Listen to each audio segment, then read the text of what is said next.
So আজকের ভিডিওটা একটু ছোট হবে। আজকের ভিডিওটা আমি বেশি কিছু বলবো না, সেটা হচ্ছে জাস্ট আমরা একটা জিনিস দেখাবো।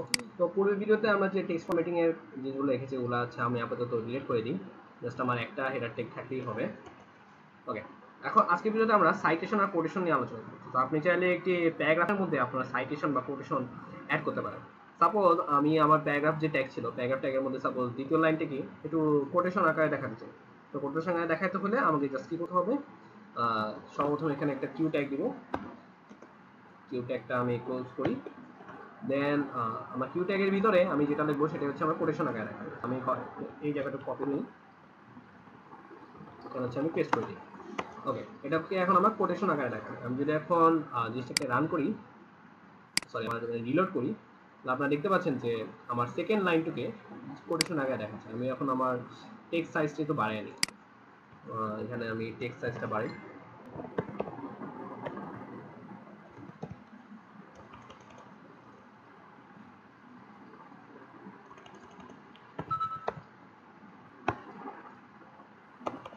টেক্সট সাইজকে ফন্ট সাইজ বলে ভুলেও গেছি। ফন্ট সাইজ আপাতত আমার ডাবল এক্সেল, তাহলে দেখতে সুবিধা হবে। আপনারা দেখতে পাচ্ছেন যে আমার দ্বিতীয় লাইনটিকে কোটেশনের ভিতরে দেখাচ্ছে। এখন আপনারা সাপোজ কোটেশনের জায়গায় এখন আমি সাইটেশন ব্যবহার করতে চাই। ও আচ্ছা, আপনি যা ব্লক কোর্সও দিতে পারেন চাইলে। আপনি যদি সাপোজ এইখানে জাস্ট কোটেশনে এই জায়গাটায় ব্লক, আচ্ছা আমি অন্য একটা লাইন দেখাই তাহলে দেখা। ব্লক কোডই, ব্লক কোডের ভিতরে এখানে ব্লক কোডের ওপেনিং ট্যাগ দিলাম, সবার লাস্টে এখানে ব্লক কোডের ক্লোজিং ট্যাগ দিলাম। ওকে, ব্লক কোডের ক্লোজিং ট্যাগ দিলাম, ওপেনিং ট্যাগ দিলাম। এখন যদি আমি জিনিসটাকে রান করি, আমাকে এখানে সেট করতে হবে। এখন যদি আমি রান করি, আপনারা দেখতে পাচ্ছেন যে আমার থার্ড লাইন থেকে আমি ব্লক কোড দিয়েছিলাম। ব্লক কোড হওয়ার ফলে হচ্ছে কি আমি একটা ব্লকে নিয়ে গেছি, ব্লক নিয়ে ব্লক করে দেখাচ্ছে যে একটা কোড। দেন আপনি চাইলে এখানে আরও কিছু ইউজ করতে পারেন, সেটা হচ্ছে অ্যাব্রিভিয়েশন ইউজ করতে পারেন। অ্যাব্রিভিয়েশন সাপোজ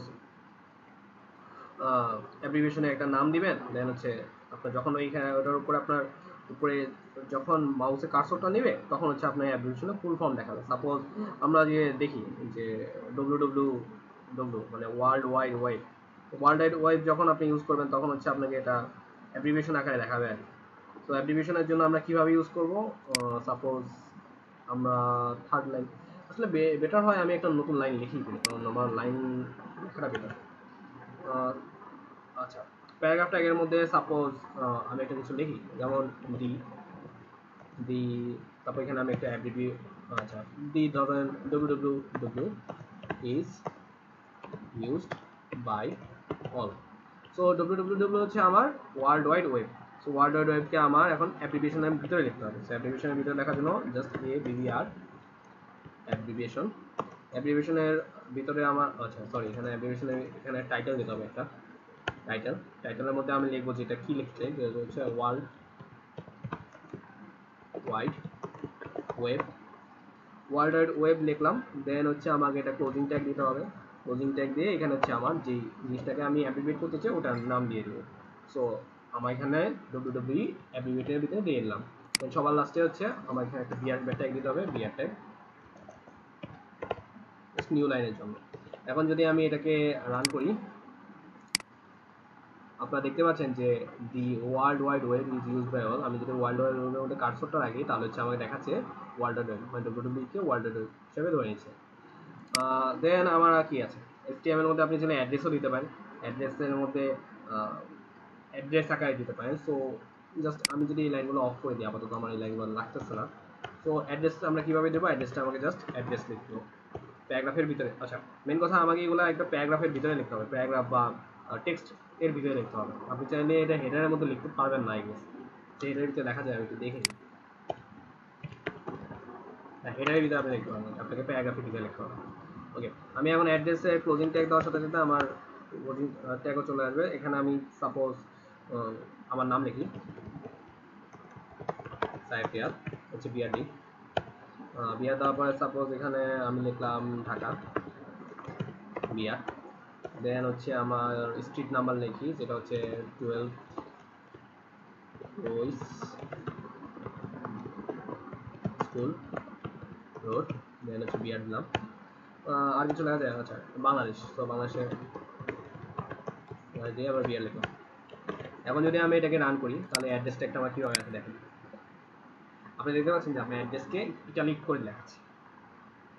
দেন আপনি চাইলে সাইটেশনও দিতে পারেন, চাইলে একটা সাইট লিখে দিতে পারেন যে আমি আমার ওয়ার্কটাকে সাইট করে দিতে চাই। তো সাইটের জন্য আমরা কি ইউজ করবো, এটা হচ্ছে সাইটেশন ইউজ করবো। সাইটেশনটা কীভাবে দেয়, সিআইটি লিখলে সাইটেশন চলে আসে। সাইটেশন লিখে আমি এখানে জাস্ট এটার নাম দিয়ে দিই, সাপোজ দি ইউটিউব। আচ্ছা, আমি একটু নিচে নিই।